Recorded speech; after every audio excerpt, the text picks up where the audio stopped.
Good evening, fellow yogis. So excited to see you in the evening, this evening.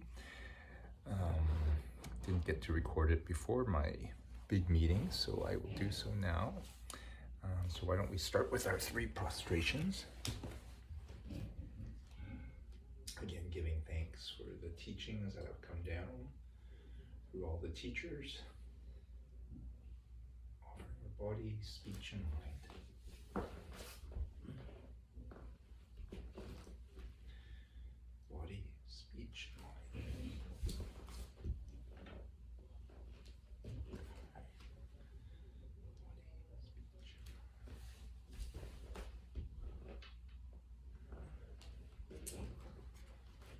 Okay, showing off my 2010 Olympic shirt, which if you see on the back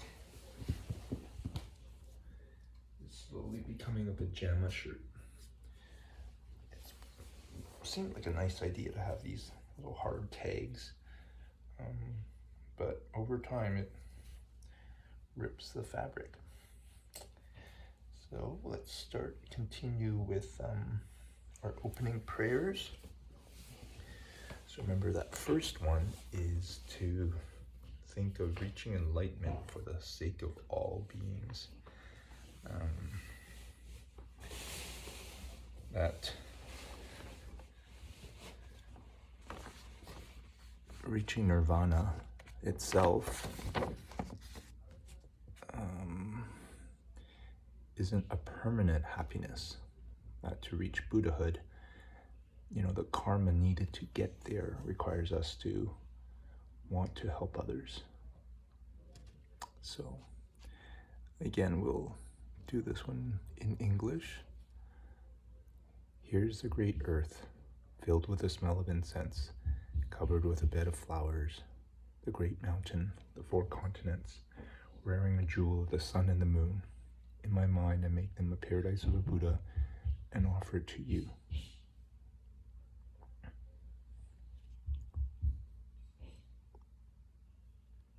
By this deed, may every living being experience the pure world. Idam Guru Ratnam Madlakam Niratayami. Okay. And then refuge, where again, there is a course again on hell, that had different hells, hot and cold hells. Not so much on the craving spirits, but these and the animal realm are ones that we definitely don't want to be reborn in. So having that thought is supposed to have us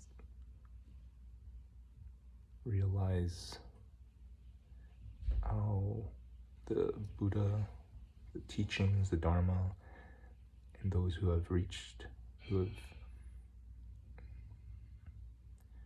enlightenment can help us.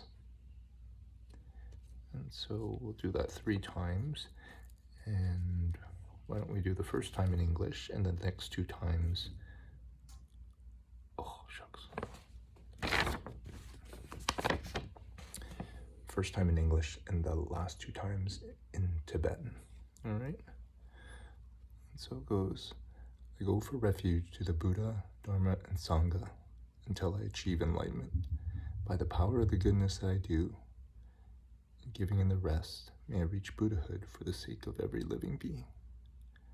And then the Tibetan, Sangye Chudang Soki Choknam La Changshu Pardu Dakni Kyapsu Chi Dakni Jinyin Gipe Sunam Ki Drola Penchir Sangye Dupar Shok Sangye Chudang Soki Choknam La Changshu Pardu Dakni Kyapsu Chi Dakni Jinyin Gipe Sunam Ki Drola Penchir Sangye Drupar Shok.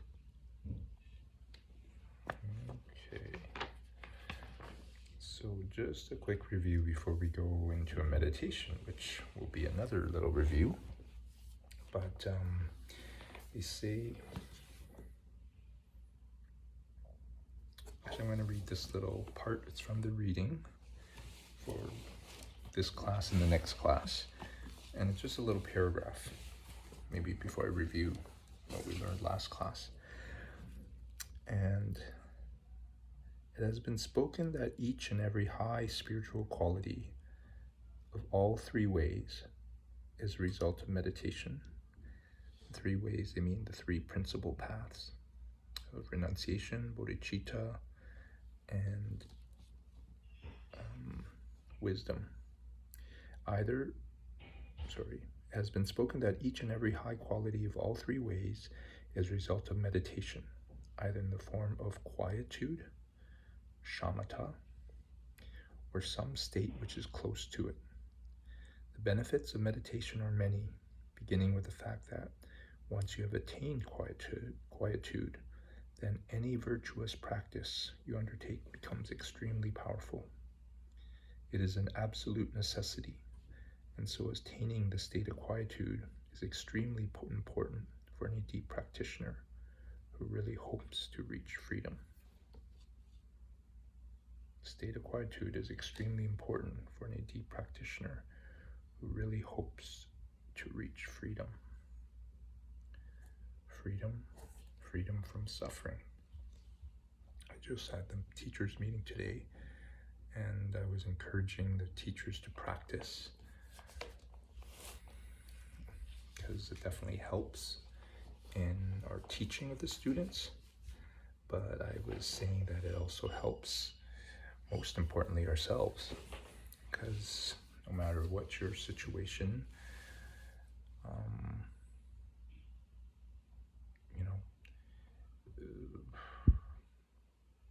I didn't use the words life is suffering, but life is tough. There's quite a few teachers right now who are the age, got cancer, mother passed away. Funny enough, it was falling and having bleeding in their brain. And as I was saying this, I suddenly started choking up, and I was saying, how, I have nothing to be complaining about, live in absolute one of the best places in the world, have everything I've kind of wished for, and yet, as I think I told you last week, there have been times and days in January where it was just the emotions I felt are so strong and not really comfortable, depressing, sad,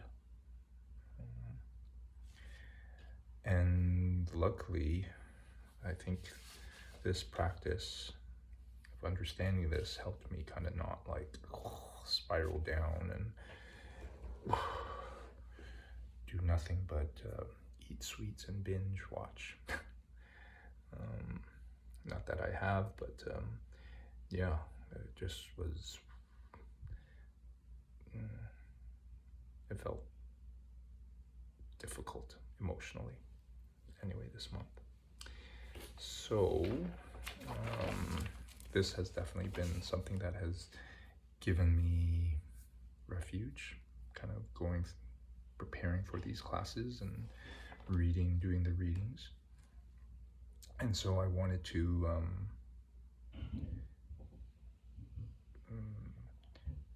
just guide us into a little meditation to start, and the guidance of the meditation will actually be a review of what we did last week, one of which was getting you set up into the correct posture. So hopefully you have your little sitting position.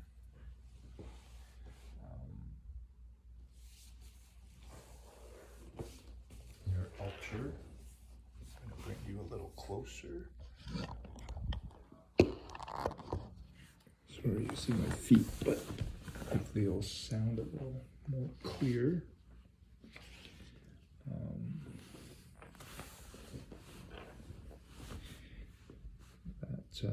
as you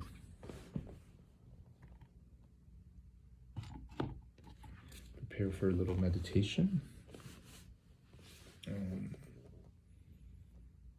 could say we did the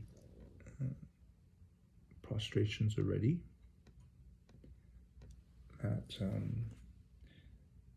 We can start by just checking with your legs, how has it felt to be in half lotus with that left foot on your right thigh.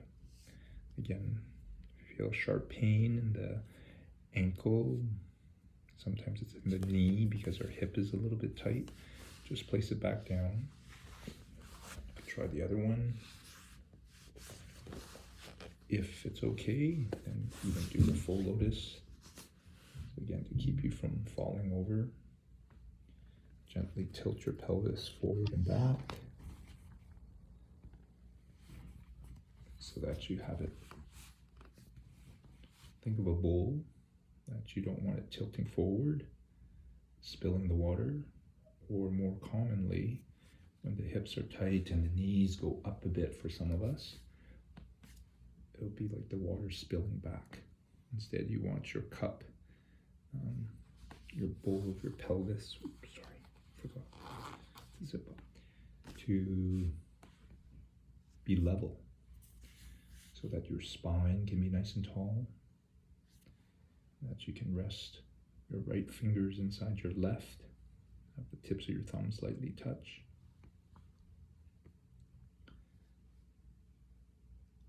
Check that your shoulders are even.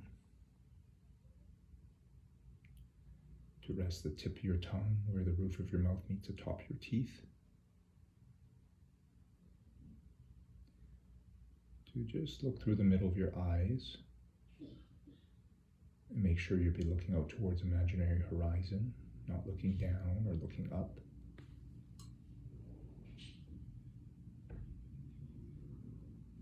Relaxing your forehead and between your eyebrows. And just letting your eyes drop.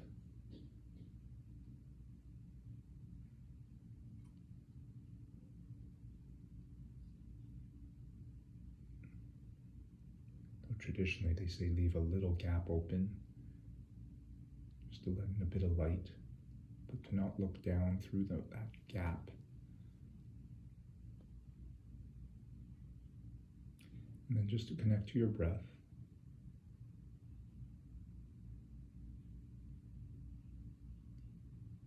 Remember, they say start the count through an exhalation, because in the higher teachings, that's important. So you exhale 1, inhale 1, next exhale count 2, inhale 2. Just continue counting to 10.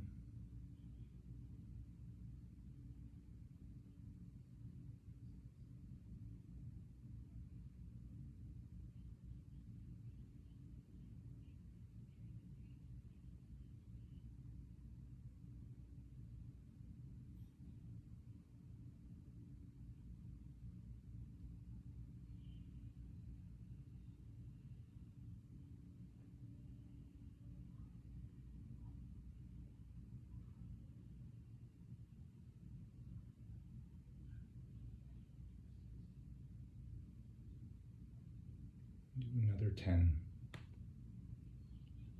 Remembering that on your own, if you had more time, you're trying to reach 10 where you can keep your focus fully on your breath. That if your mind wanders, to start back at 1.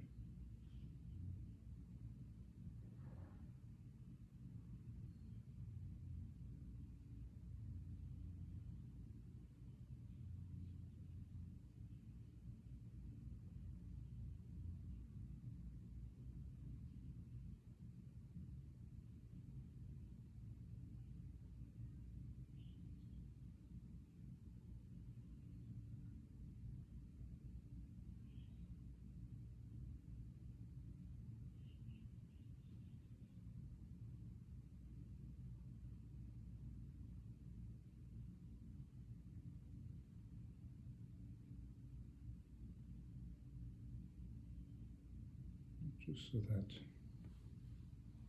I can give you time in the meditation for the rest of the class. We'll just kind of continue with the other 7 ingredients. In your mind, just going to visualize the Buddha or many Buddhas.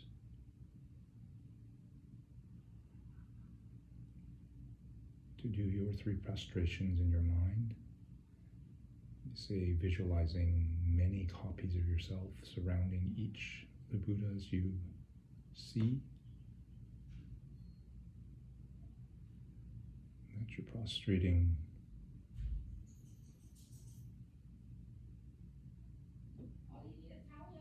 offering, hoping to have their body, speech, and mind.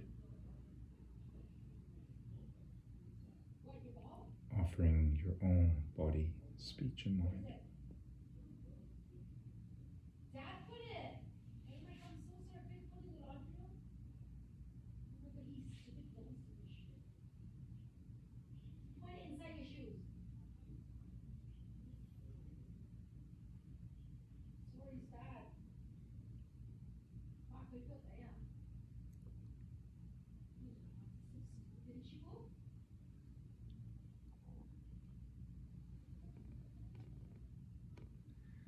And then to make offerings to these Buddhas.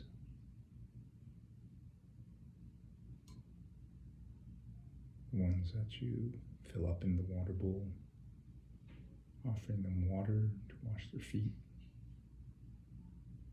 water to drink.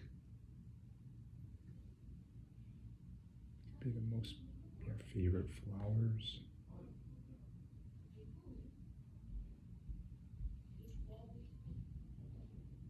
Your favorite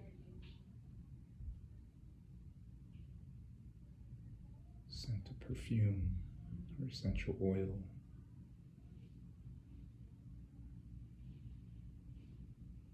Incense.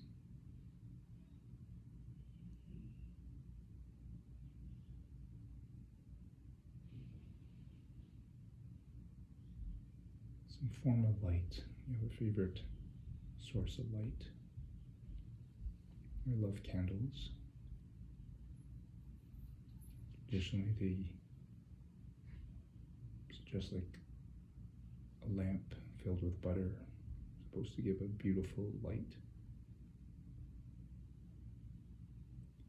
What delicious food would you like to offer the Buddhas?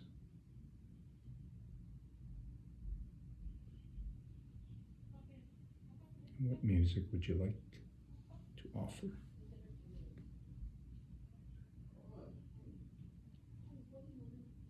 And instead of just running through these, you can, as I usually do, take the Buddhas to some favorite destination I've been, vacation spot,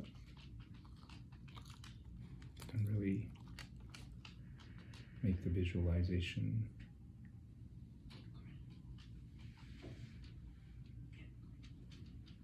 as detailed as you can.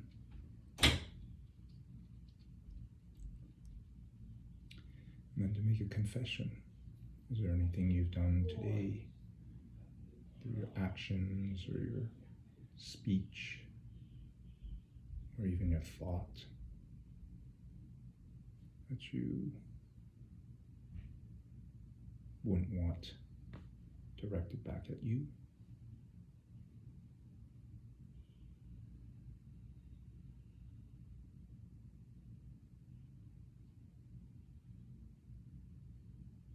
Confess that.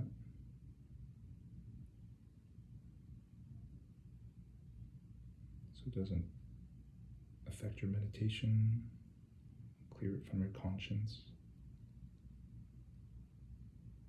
And then rejoice. What would you like to celebrate that you did do? You consider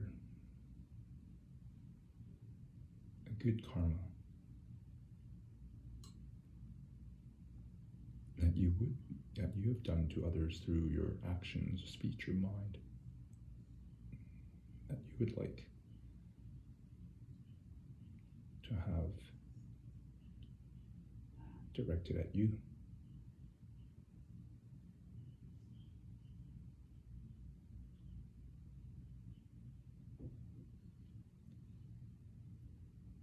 And is there something you've seen someone else do today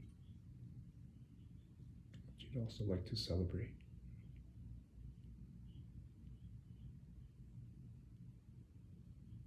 And what we focus on always grows, so seeing the good in others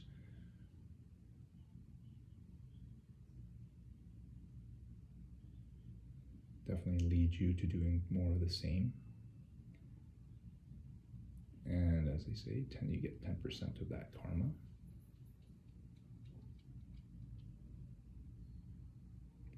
And then to ask these Buddhas, continue to teach. And if you're reading something that they've written, or anything else that's inspired you, as they say, the Dharma isn't just writings by the Buddha. It could be anything you've read.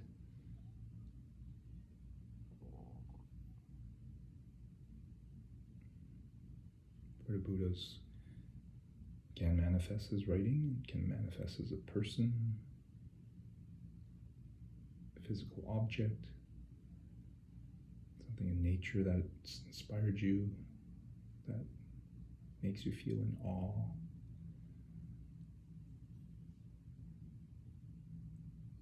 Obviously another living being, an animal.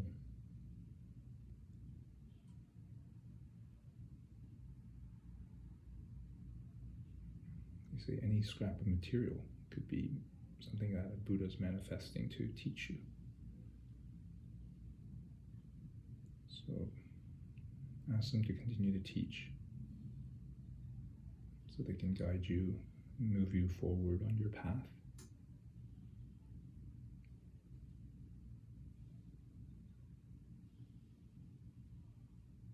And to ask them to stay.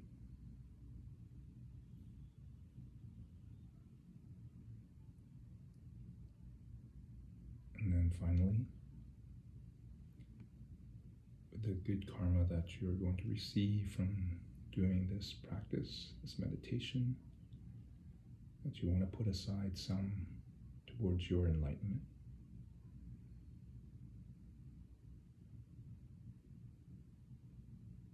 And not just have it ripen as karma that will just burn off, some good karma that will just burn off in this life or a future life. But kind of like in a retirement fund, that it's kind of protected and it'll continue to grow. And it will be for that purpose.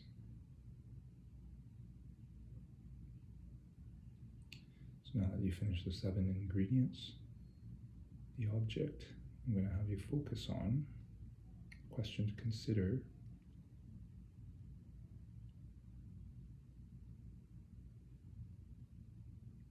is considering the time you have in each day outside of the necessities you have to do. Maybe you feel you do need to work or take care of someone. Obviously sleep and eat, take care of yourself, your body. But besides those things, and those extra hours that you have in each day,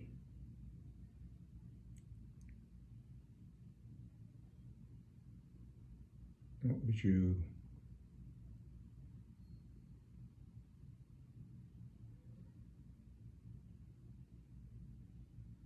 you rather do instead of meditate for an hour a day?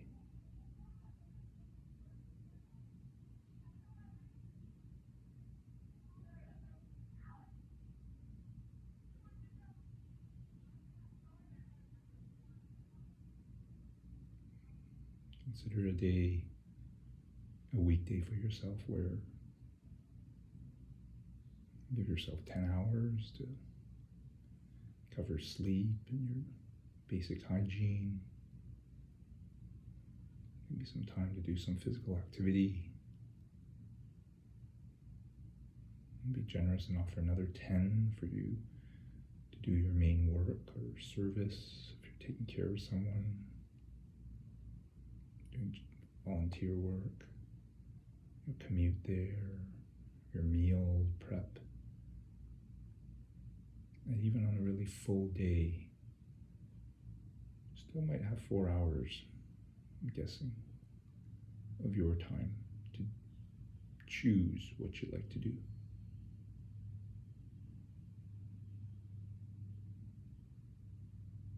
And so instead of making 1 hour, dedicating towards your happiness,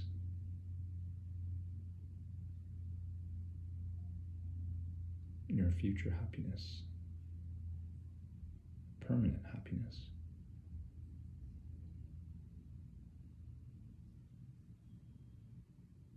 What would you rather do that you think will make you more happy?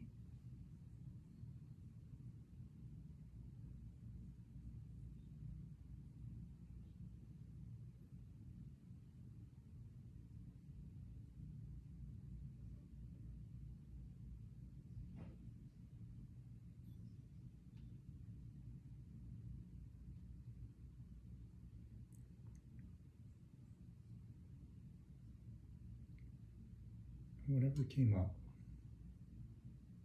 analyze it and see, will it actually make you happy?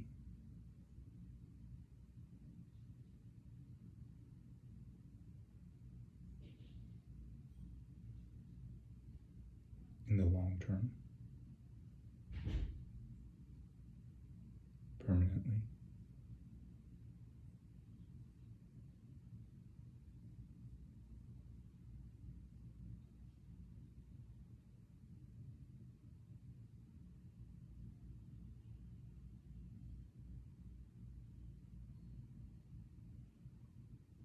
Or is it something that might just give you short-term pleasure,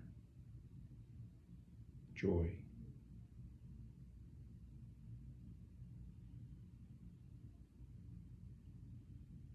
That might not always actually make you happy.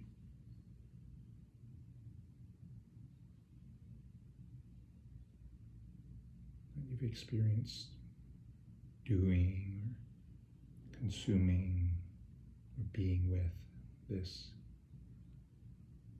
and not feeling happy at all.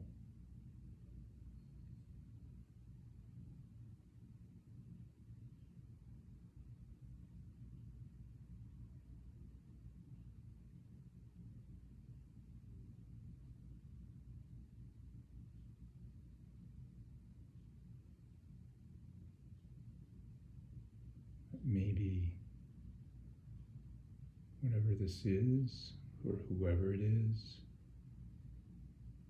whatever you're doing,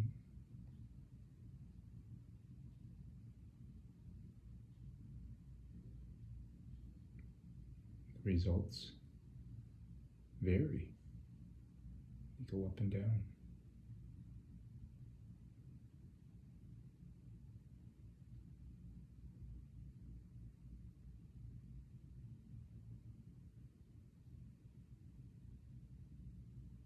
You still enjoy it in 10 years.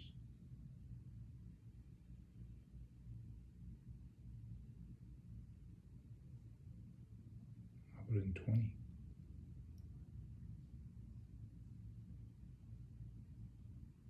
30?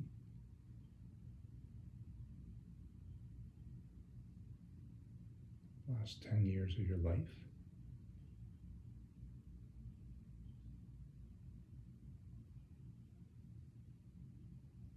Would you still do it if you had 1 month to live?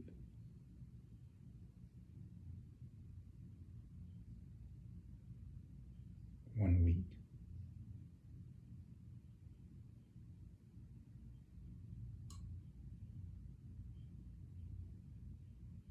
but if you only had one day, would you still do this?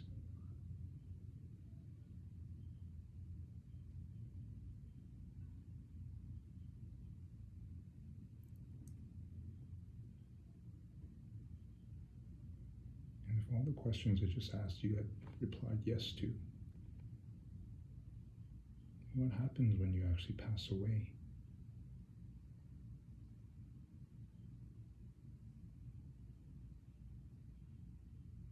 You still be able to do it, bring it along, experience it in your next life, the afterlife, bardo the transition between this life and your next life.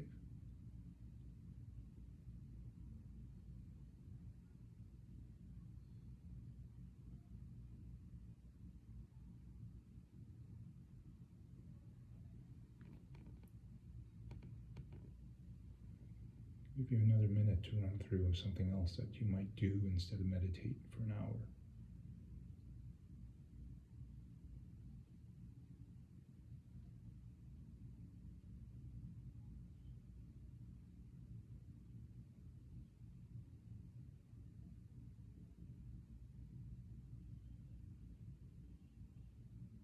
See if it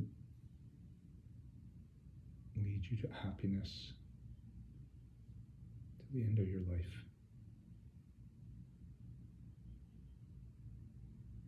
and beyond.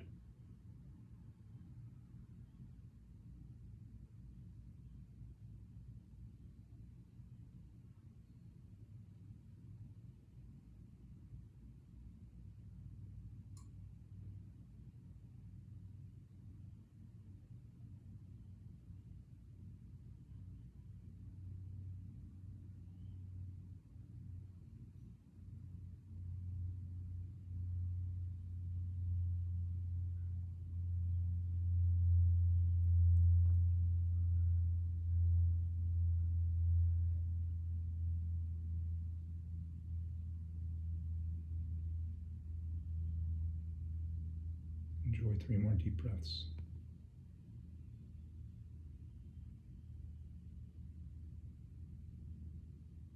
Again, dedicate the goodness of what you've just done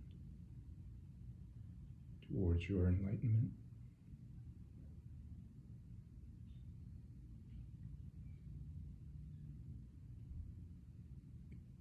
And just tuck your chin in, round your back. I usually round the back and arch. You're going to just stretch out the muscles in the back and front. You need it to keep you sitting upright. And just be aware that if you do slouch, you will tend to get sleepy.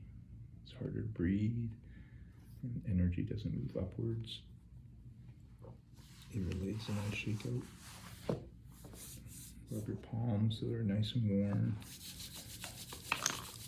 It's not something kind of part of the Buddhist tradition, but my mom had shared that you have the heat to rub over your face,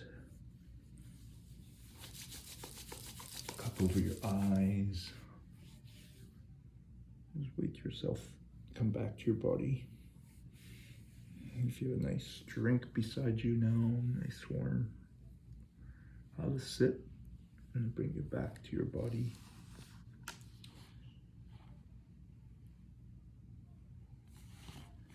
So, yeah, this was one of the points from last class, that one of the main problem with meditating is not wanting to meditate. And they say the antidote, 4 antidotes to this one problem, they actually, in one of the homework questions, said, how does it compare to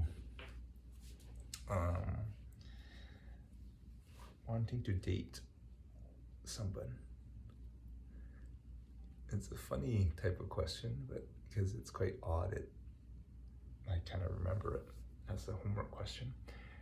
And it was saying, well, you know, if you've ever thought of whether you wanted to date someone, probably, I'd say, think of someone maybe in the past. This might help. You probably knew the person a little, and you had time to think about their wonderful qualities, what you obviously liked about them, what attracts you to them, how they make you feel, you know, just kind of probably running a checklist in your mind so that you know they probably have more pros than cons. So that's probably usually the first part. And yeah, just thinking about their good qualities. The second one,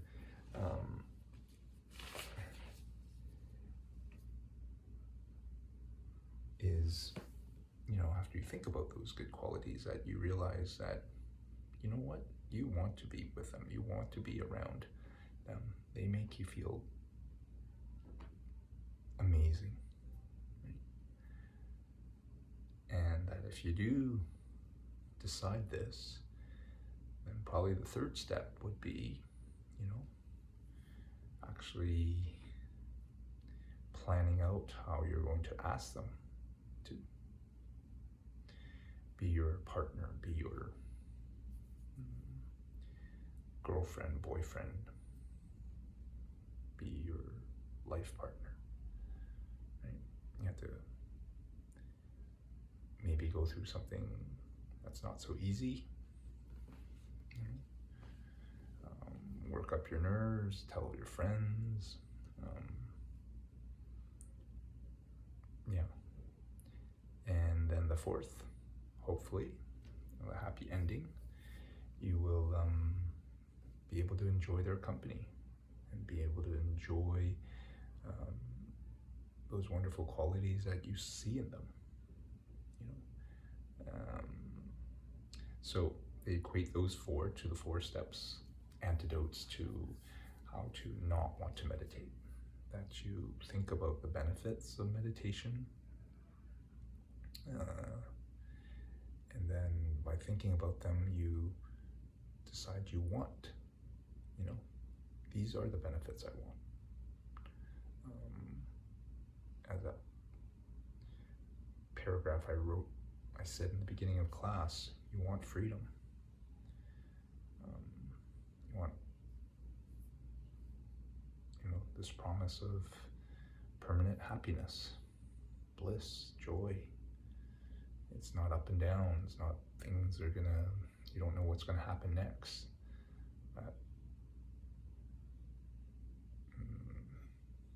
You're not gonna keep reliving the cycle of going through different births and not remembering your past birth.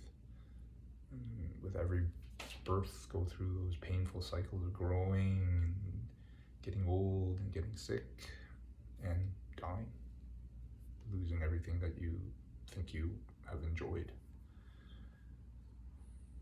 So, and that third step, they say meditation is actually, get yourself on the cushion and to do it.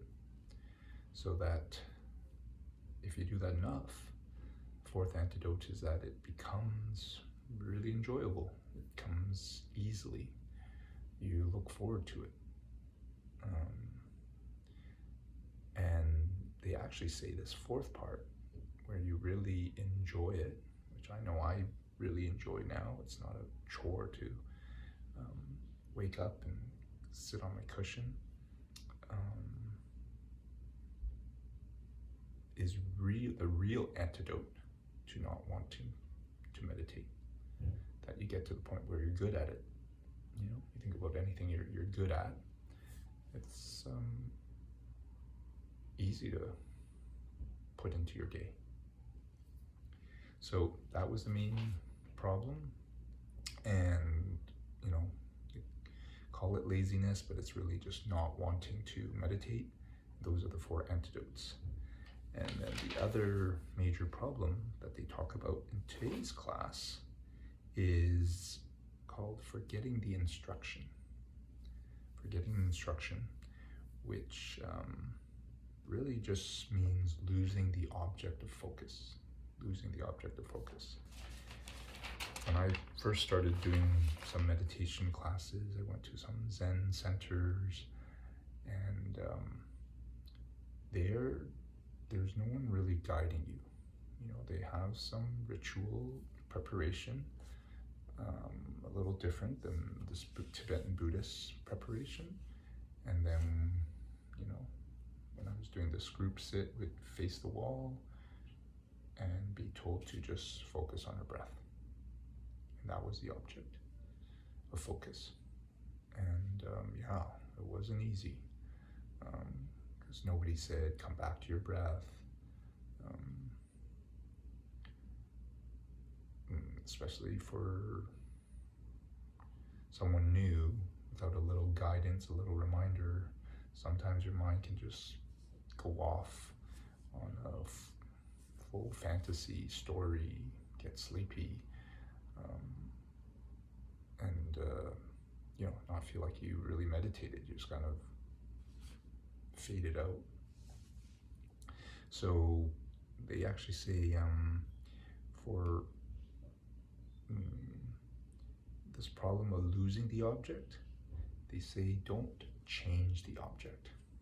So I do know in these different meditations I've guided you in these past few weeks, I've kind of changed it up. It's you know, offering the death one, you know, previous course like the one on emptiness. Today, what would you rather do instead of meditate? Kind of offering different ones so that maybe you, what is it, like giving a child many different vegetables to kind of just try out, so that you can maybe then pick one that you're going to stick to. Because you know, according to the teachings, they say stick to one until you reach shamatha, until you have this focused mind. But Geshe Michael Roach suggests just maybe keep it for 3 months. Because once it becomes really dry, and you know, your mind will have a hard time coming back to that focus. So, you know, change it up. But once you pick it, you know, as I was saying to some of you for the death meditation, what would you do if you had 1 year to live? Just stay on that for a month, 2 months, 3 months. You might not have something new come up every day, but it'll help your mind to just keep the focus on one thing. So that's the second most common problem, you know, losing the object. The third one is what they call mental dullness or mental agitation. Mental dullness or mental agitation. And I think that makes sense, the definition of it. I'll describe dullness first. They say mental dullness, there's 2 types. There's the gross dullness and the subtle dullness. So the gross one is more obvious. They say it'd be like you just feel not so clear. Your mind feels like a bit of a fog. That subtle dullness might be someone, you know, it's not so obvious. The funny example they use is be like someone who has smoked a lot of pot, marijuana, but they just seem to be a little slower in the way they communicate, they move. So, I mean, this is not representing how they are, but how their mind is. So if your mind is really like foggy, you have gross dullness, and if it's just kind of like a little slow, not in a deep fog, then you have subtle dullness. And they have these specific terms which may not be as clear, but I will kind of describe it to you. They say with gross dullness, you have fixation, but you lost clarity. Fixation, but you don't have clarity. And with subtle dullness, you have fixation with clarity. Fixation with clarity. So one is with clarity or without. But probably a really good example that they give, which will make sense, is that imagine holding an object. Okay, they say a cup, and maybe a cup is a better example, unfortunately. I'm gonna grab my cup to show you. Holding onto a cup is having fixation. So holding a cup itself is fixation. Holding it loosely, which is probably what happens when you first grab a cup. Like you just grab it, you're holding it, you have fixation. But you hold it loosely, you have fixation with you. That if you just hold the cup, you don't have clarity. But that if you hold it a little bit loosely, then you have clarity. But what you want your state of mind to be is to be holding a cup firmly, tightly. And that's where you have fixation and clarity, and they say intensity. So it's, again, details, but it's about the state of your mind and not the object, not how clearly you're seeing what you're visualizing on. It's kind of the state of your mind. So opposite of being dull is having busy mind. I think we all know that, when you can't seem to focus on something, right?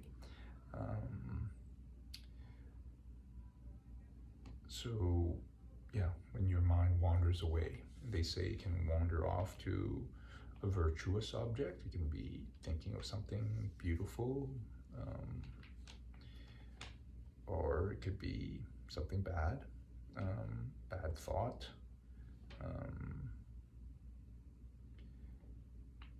And here's a good funny thing, note, they say 90% of agitation when your mind wanders away is towards something you like, which I hadn't heard of before, but I probably agree. Sometimes it does go towards, I was a little bit stressed and a little bit nervous about what I was going to share at the meeting today. I could say it moved towards something I didn't like, though one could argue my mind was trying to go there to clear up what I wanted to say, so that I could share it clearly. So with this mental dullness and agitation, you're going to hear more about next class, about the different stages of meditation, or different stages of your mind, that it's going to be dealing with, taking care of dullness or agitation, too much dullness or too much agitation. But they say the antidote is watchfulness, watching your mind. So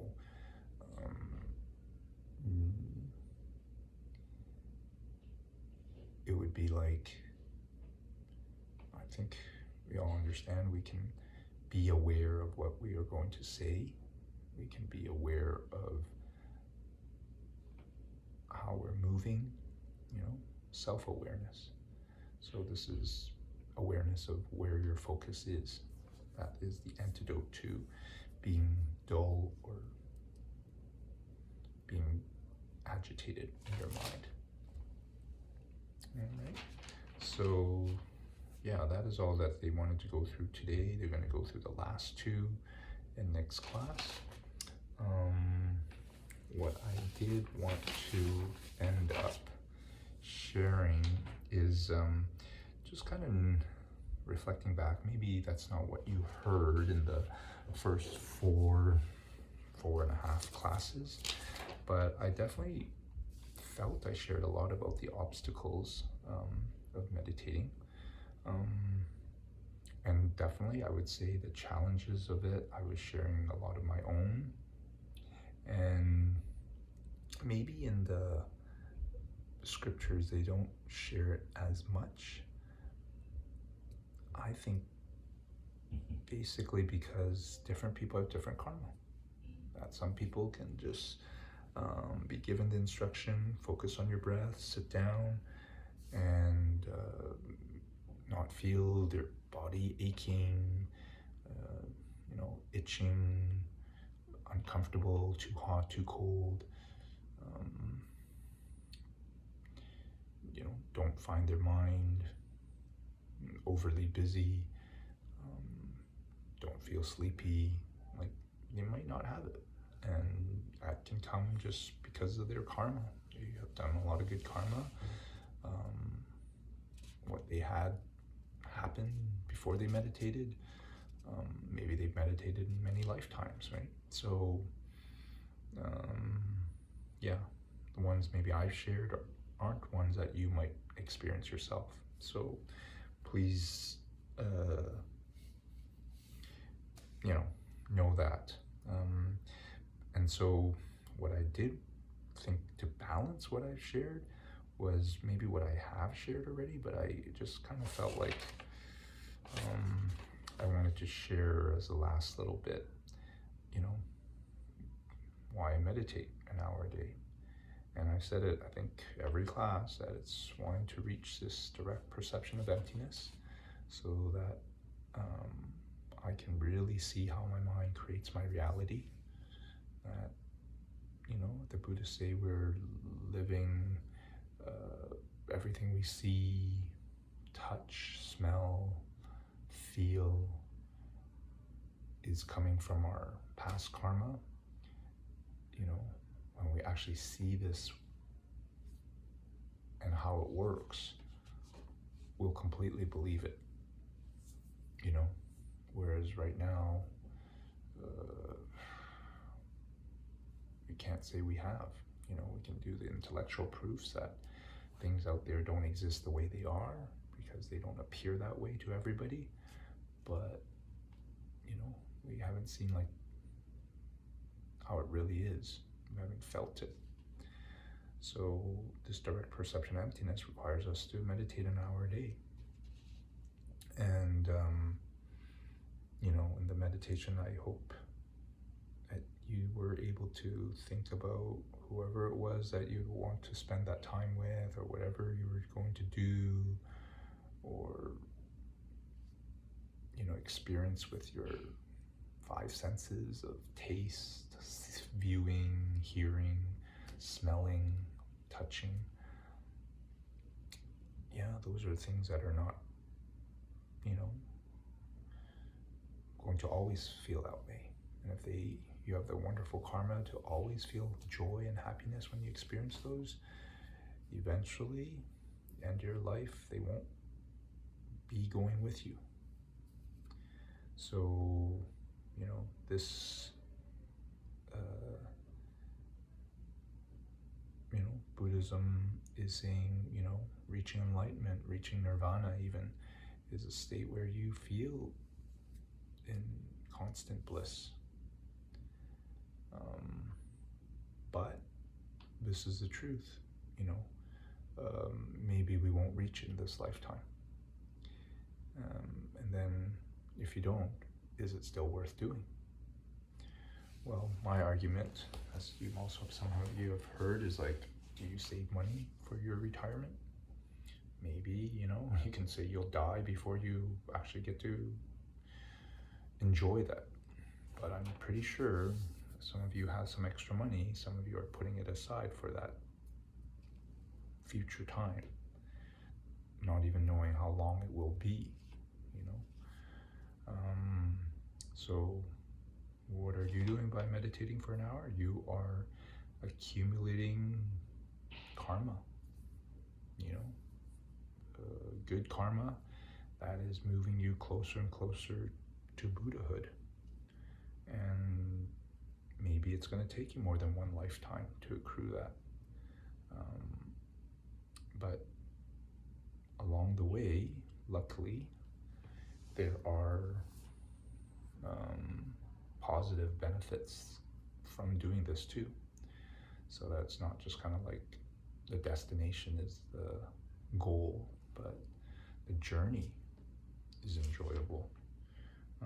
I can say subjectively, I do feel better. So whenever, this past week, it was a lot to, my one chance to really get all the teachers together and tell them that we have to work together and help our students with their yoga practice. I wanted to make sure my words were clear and I could use examples and stories that would help them, really feel and understand what I was saying, beyond saying this in one sentence, writing it out in an email to them. So yeah, just I have felt whenever I've been stressed that my mind has a chance to unwind, decompress, breathe. That whenever I've felt stress for time,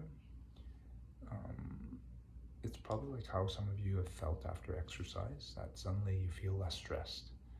That the thing that you needed to do in a short amount of time, deadline hasn't changed, but how you go through it is you feel better, right? Life is suffering, but we can go through it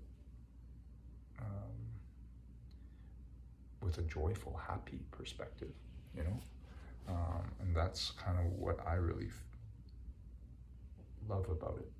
And I definitely have gotten some of my best ideas, many things that I've kind of forgotten when I had so many lists, which kind of come, I see it as like kind of, we have so much info in our head, and then sometimes when you let it settle, then, things which are important bubble up to the surface, and I'll remember, oh, I got to do this, and, yeah, it has been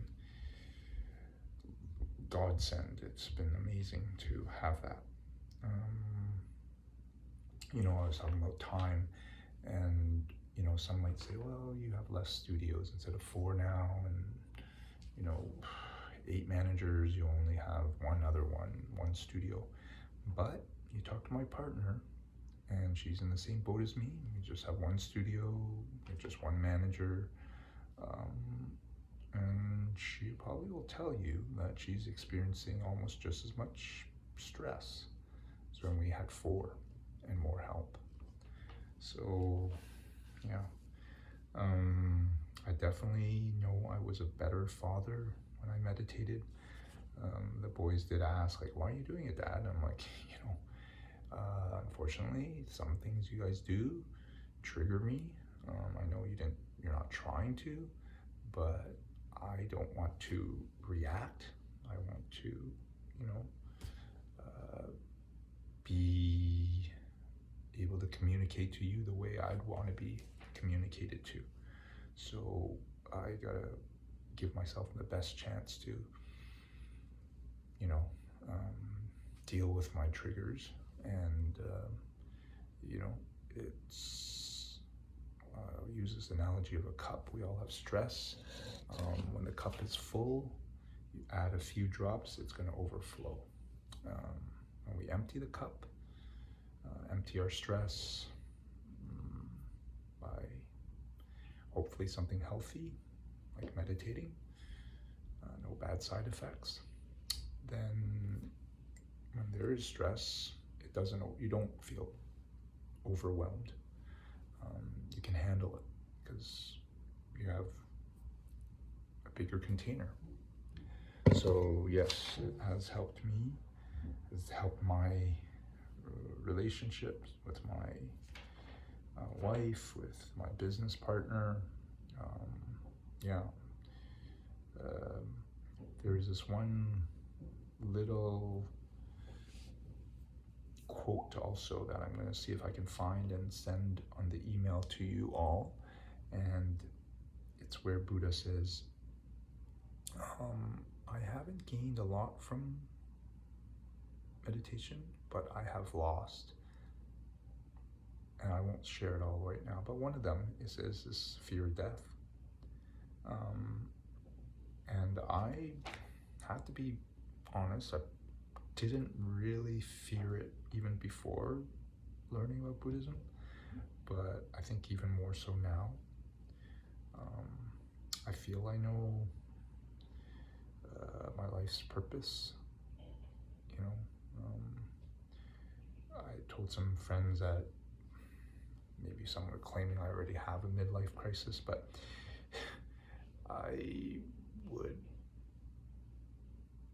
I understand now why people do. Right?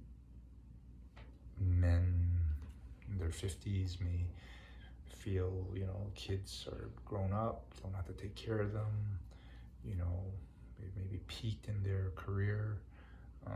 It's time to kind of do what they sacrificed and didn't do earlier and partied it up. So, but, even if I'm not teaching this anymore later on, I do know, I believe, that this path can lead to freedom, happiness, and so maybe just a few more. Definitely can say I've been called a crybaby when I was small. I definitely will say I'm more on the sensitive side, even though I'm really good at holding my feelings in. But being in meditation has allowed me to feel some of those feelings that I don't like to feel, I pushed aside, thought were bad, and been able to kind of release it instead of like keeping it in, where some people will say that's what causes us to have disease and cancer, because we don't let out those emotions and feelings. I'm not saying I won't. I'm sure I still have held things in, but I do feel meditation has let me, whether I liked it or not, experienced it, felt it, and I believe let it go. I definitely can say, as I said last week, by going on retreats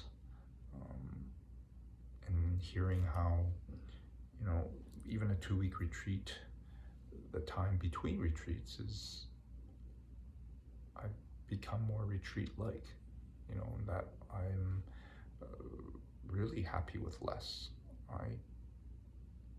It's not something I have to choose. I just, appreciate so much more. When you're on retreat, you don't have anything. You don't have anything to entertain you, stimulate your mind, except what you create. And so we come back and there's like so much, the simple pleasures in life.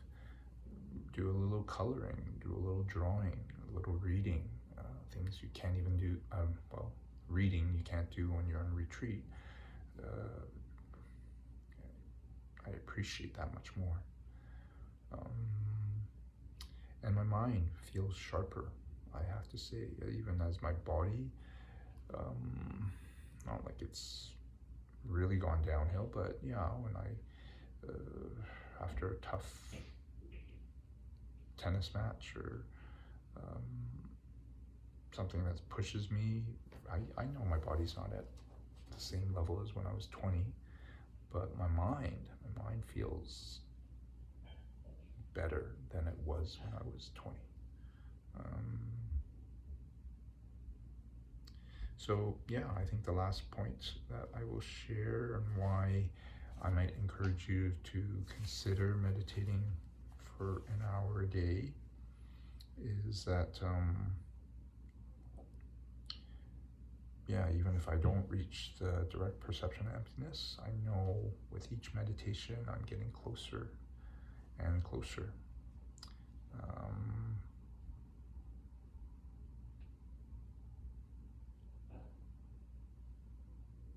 And that I do feel, if there is a magic pill that we can take, they talked about, pharmaceuticals would love to be able to figure out our brain and our mind and find out what makes people not be depressed. I'm not really waiting for that day. I feel that, if this practice of meditation has been around in every tradition, speaking used as a tool to help people reach enlightenment, that it will make you happier without really any side effects other than 1 hour less of doing something else. Yeah, I'm in, So I shall leave you with that, as I know everything we do, that if you actually finish watching this video, you're doing it because you're in hopes that it was going to make you happier. That I said this point, which makes me smile, that we move because we're wanting to do something to make us happy. That is what we're all similar and share, the desire to be happy and not suffer. So this is one great tool to help with that. So I shall end and see you next class, and end with a closing prayer. That they actually do the Here's the Great Earth, but we'll just do the dedication. All right. By the goodness of what I've just done, may all beings complete the collection of merit and wisdom, and thus gain the 2 ultimate bodies that merit and wisdom make. So do our 3 prostrations.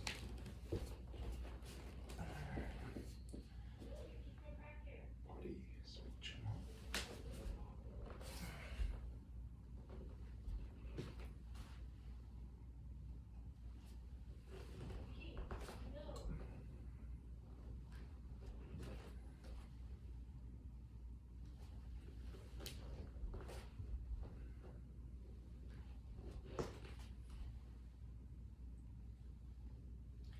Namaste.